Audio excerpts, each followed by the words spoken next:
राज्यातल्या सगळ्यात प्रथम आत्ता मला मिळालेल्या माहितीनुसार मनोहर जोशी साहेबांचं निधन झाले. त्यांना दुःखद अशी भावपूर्ण श्रद्धांजली आणि महाराष्ट्रभरातल्या ज्या सर्वच मध्ये एक आमदार महोदयांचं सुद्धा निधन झालं होतं. मला वाटतं बाबर साहेबांचं, ते त्यांनाही भावपूर्ण श्रद्धांजली आणि सर्वच जे दुःखद निधन झाले त्यांना भावपूर्ण श्रद्धांजली. प्रथम महाराष्ट्र राज्यात जे आंदोलन मराठा समाजाच्या सगळ्या सोयऱ्यांची अंमलबजावणी व्हावी म्हणून उद्यापासून सुरू होत आहे, त्यात सगळ्यात प्रथम मराठा समाजाला माझी विनंती आहे की उद्या सकाळी 10:30 ते 1च्या याच वेळेत सगळ्यांनी शांततेत रास्ता रोको आंदोलन करायचं आहे. दुसऱ्या वेळेत आपण करायचं नाही, कारण सध्या परीक्षा सुरू आहेत. सामाजिक जे कार्यक्रम आहेत, जयंतीचे, काही परळीला एक ब्राह्मण महासंघाचा कार्यक्रम येतो, त्याला सगळ्यांनी सहकार्य करावं.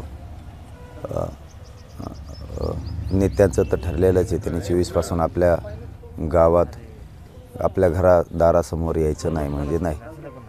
हे या पद्धतीनं जे ठरलं आहे, तर उद्याची सुरुवात खरी ही रास्ता रोको कशासाठी, तर दर दिवस सगळ्या सोयऱ्यांची अंमलबजावणी व्हावी म्हणून दर दिवस रास्ता रोको करून सगळ्या सोयऱ्यांच्या अंमलबजावणीचे निवेदन द्यायचे.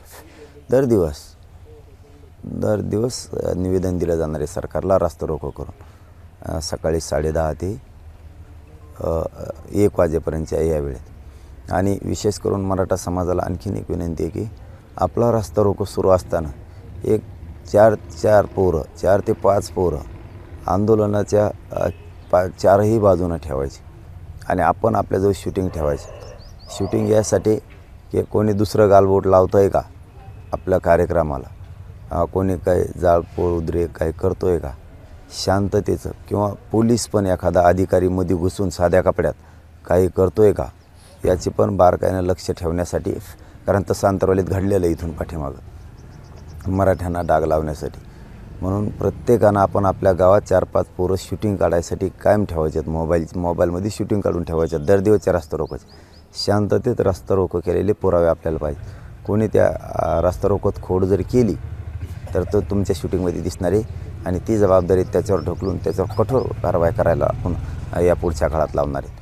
त्यामुळं 10:30ला राज्यभर प्रत्येक गावात आपण आपल्या रास्ता रोको करायचे सकाळी 10:30 ते 1च्या वेळेत. परंतु सावध म्हणून सगळ्यांनी आपण आपल्या रास्ता रोकोच्या शूटिंगसुद्धा आपल्या स्वतःच्या जवळ ठेवायच्यात,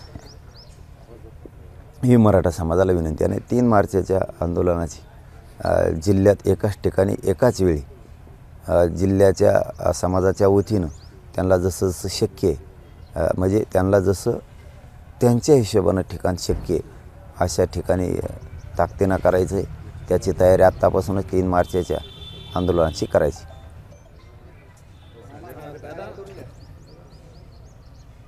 काल मंत्री छगन भुजबळ यांच्या पाठोपाठ त्यांचे जे पुत्र आहेत माजी आमदार पंकज भुजबळ यांनाही मराठा समाजाच्या रोषाला सामोरं जावं लागलं. त्यांची गाडी जी आहे ती मालेगावच्या नगाव भागामध्ये अडवण्यात आली होती आणि त्यावर छगन भुजबळांनी तुमच्यावर टीका केली की आंदोलनाचा इशारा दिल्यानंतर मग पंकज भुजबळ यांची गाडी अडवायची काय गरज होती. आणि आम्ही चव्हाण, फडणवीस, शिंदे यांना मराठा समाजाला आरक्षण द्या म्हणून पाठिंबा दिला आहे. मग स्वतंत्र आरक्षण दिलं आहे मराठा समाजाला, हे झालेलं असताना आंदोलनाचं कारण काय, असं छगन भुजबळ बोललेत. आता तो कोणी विचारणार आम्हाला आंदोलनाचं कारण काय? तुला विचारलं का मी, तू कशाला मराठ्यात आणि ओबीसीत वाद लावतो मग? तो कोण आम्हाला विचारणार? आंदोलन कशासाठी आम्ही करतो? आम्हाला अधिकार नाही का?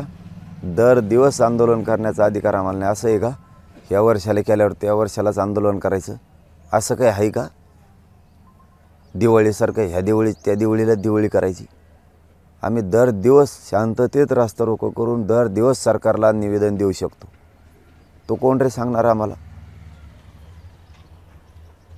लग्न आणि परीक्षा पुढे ढकला असं म्हणतायत. निवडणूक म्हटले नाही एवढं बरं झालं. निवडणूक आयोगांना सूचनांचा विचार करेल अशा माणसाला नेता बनवलं याचं मला आश्चर्य वाटतं. हात जोडून हसले भुजबळ. तुला पाय जोडून हाताला हसा लागेल एखादी बार.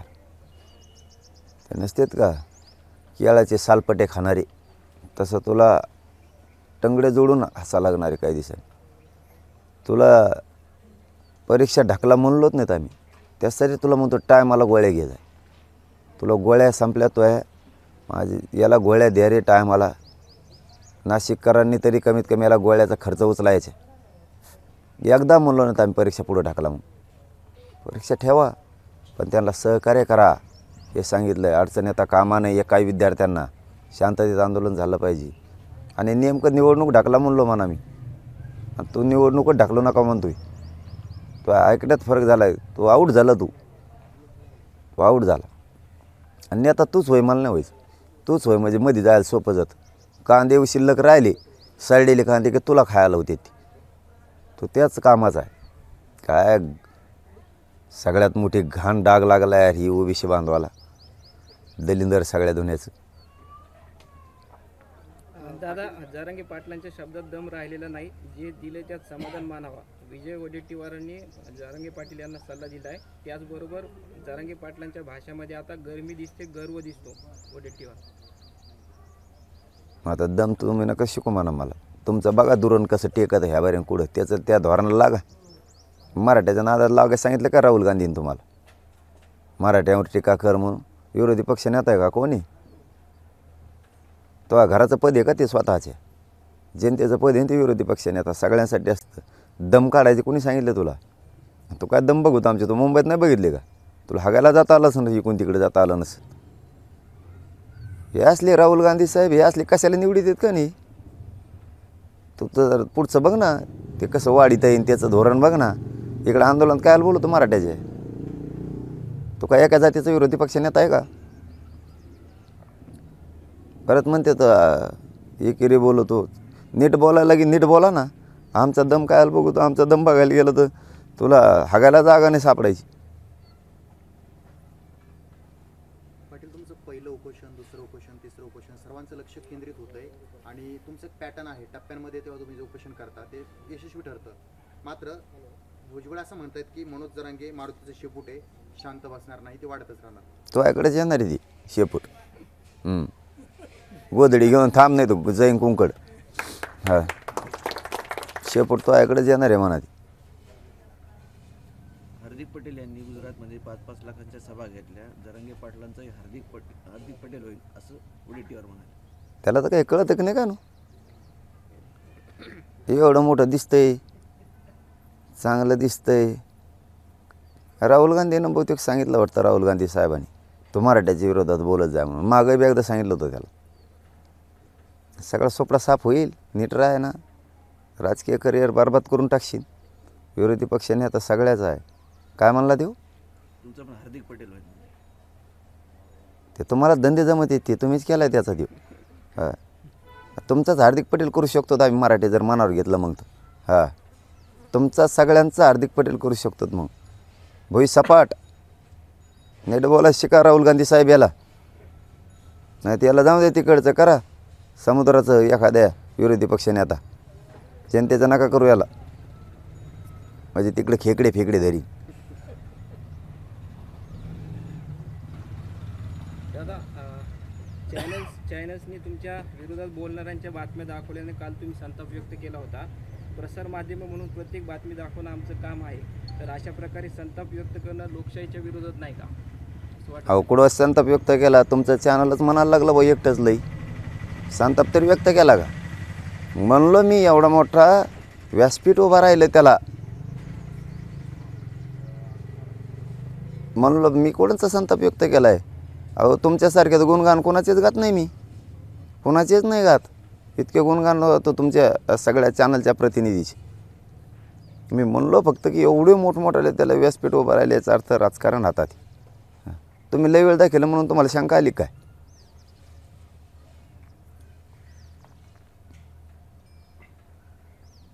काही नेते विनंती करतायत की 10वी 12वीची परीक्षा आहे त्यामुळे जर रस्ता रोको झाला तर विद्यार्थ्यांना कुठेतरी त्रास होऊ शकतो. तुम्ही विनंती केली की जर कोणी विद्यार्थी अडचणीत सापडला तर गाडीवर सोडा. तर एकीकडे विनंती केली जाते, तुम्ही त्यांना दुसरीकडे अडचण येऊ नये विद्यार्थ्यांना असे सांगताय. काय सांगाल त्यांना सुद्धा की ही तयारी केली, त्यांच्यापर्यंत मेसेज पोहोचत नाही का? त्याला मेसेज द्यायचं लायकीच तरी आहे की त्याने आता, त्याला लायकीचं तरी पाहिजे. मग त्याला मेसेज देता येईन, दादा आम्ही असं असं केलं आहे, आम्ही तसं केलं आहे, परीक्षा 10ला येतात, आम्ही 10:30 रस्ता रोको ठेवला आहे. म्हणजे पोरांना अगोदरच केंद्रावर जावं लागत असतं अर्धा घंटा आधी, कारण त्याला तिथं त्याचा नंबर बघावा लागतो, हॉल तिकीट बघायला लागतं. ते आता शिकलेलंच नाही, ते मला शिकलेलं नाही म्हणते, बधीर झालेलं डोक्याचं सगळ्या दुनियाचं. का मला सांगा 10:30 पेपर म्हणल्यावर 11ला जाऊन सामाला चालेल का विद्यार्थ्याला? तो 10 पावणे 10लाच हजर असतो. तेव्हा कशातच काही नसतं रस्त्याने. 10:30च्या पुढं लोक जमा सुरू होत असतात आंदोलनाला. आणि त्यांचा पेपर सुटल्यावर त्यांना काही टेन्शन आहे का? 10-15 मिनटं लेट बी झालं तरी पेपर सुटायच्या आधीच रस्ता रोको सुटायला लागला. आणि जर कोणाला अडचणच आली तर आम्ही सांगितलं, ज्या विद्यार्थ्याला अडचण येईन तो मागून जर पुढं आला, मग ते जर म्हणलं माझी गाडी मागं गुंतली ट्रॉफिकमध्ये, तर त्याला स्वतःच्या मोटरसायकलवर मराठ्यांनी बसवा आणि थेट केंद्रावर नेऊन सोडा, परीक्षा केंद्रावर. इतक्या व्यवस्था करायच्या सांगितल्या. तरी पण काय असतं, सरकार एखादा डाव रचू शकतं, विद्यार्थ्यांच्या परीक्षा बुडविणार. मी आधीच सावध करतो आहे मराठ्यांना पण आणि पत्रकार बांधवांनासुद्धा आधीच, की ते परीक्षा बुडवणार, तेच दाखवणार की परीक्षा बुडल्या म्हणून तेच याचिका दाखल करणार. हे प्रयोग सरकार करणार. कारण मी 10% स्वीकारत नाही आरक्षण दिलेलं. आणि मग कसं रोखायचं? तर मग एखादा लढत असणारा माणूस जर ऐकत नसला तर त्याला बदनाम करावं लागतं. जुनी मनच आहे ती, त्याला बदनाम करावं लागतं. आणि मी माझ्या समाजाशी प्रामाणिक आहे, मी माझ्या समाजावर माया करतो, माझ्या समाजावर प्रेम करतो, माझ्या समाजावर माझी निष्ठा आहे. मग जर निष्ठा नसते समाजावर तर हे होऊच शकत नाही. जशी प्रत्येकाच्या कुटुंबावर माया असते, निष्ठा असते, त्याला प्रेम असतं, तरच ते कुटुंब टिकत नाही. मग माया जर नसते तर मी 6 महिने लढत नसतो. देवा इतकीच निष्ठा माझ्या समाजावर, मी त्यांनाच आहे बाप मानलं. आणि माझ्या समाजावर निष्ठा नसते तर माझं कुटुंब सोडून मी इकडे बसलोच नसतो, रच्चीच कुटुंबाकडे जाऊन आलो असतो. मला कोण होतं बघायला? खरं बोलतोय मी. माझी समाजापेक्षा मला कुटुंबसुद्धा मोठं नाही, इतकी निष्ठा माझी समाजावर आहे. पण आता मी ऐकत नाही, मी मॅनेज होत नाही. मी समाजासाठी काम करतो, समाजाला न मिळणारं आरक्षण दिलंय म्हणतोय मी. म्हणून मग आता हे रोखत नाही तर सरकारने मला बदनाम करायचं ठरवलं. बदनाम करणारं सुद्धा, अरे बाबा रात्री कळलं मला, बा काय सापडून आणलेत बाबा तुम्ही बदनाम करणारे सरकारने. मला माहीत नव्हतं, तोर काही नाही बोललो मी जास्त. अरे बदनाम करणाऱ्याबद्दलची हिस्ट्री माहीत झाल्यात मला, माझ्या तोंडाने सांगायसारख्या सुद्धा नाहीत. चल पुढं. पाटील, उपमुख्यमंत्री अजितदादा हे छत्रपती संभाजीनगर दौऱ्यावर आहेत. हां बोल ना. ते असं म्हणाले की मार्चच्या पहिल्या आठवड्यात आचारसंहिता लागण्याची शक्यता आहे. ते म्हणले असते, ते तर कवा तशी स्टेटमेंट असते त्यांची धोरणाच्या बाहेरची.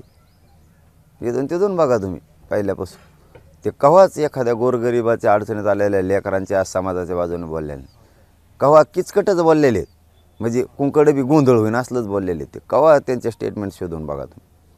ते कवा समाधानकारक एखाद्या समाजाच्या लेकराच्या बाजूने बोललेलं नाही. की आता पहिल्या आठवड्यात निवडणुका लागण्याऐवजी मराठा समाजाचा ज्वलंत प्रश्न आहे आरक्षणाचा, सगळ्या सोयऱ्यांची अंमलबजावणी करून मग आम्ही लावतो आचारसंहिता, असं कवाच म्हणणार नाहीत. किंवा पुढं थोडं ढकलतो आम्ही म्हणणार नाहीत. ते कवा बी असं उपस्तुकुटानेच करून ठेवणार. एबीपी माझा, उघडा डोळे बघा नीट.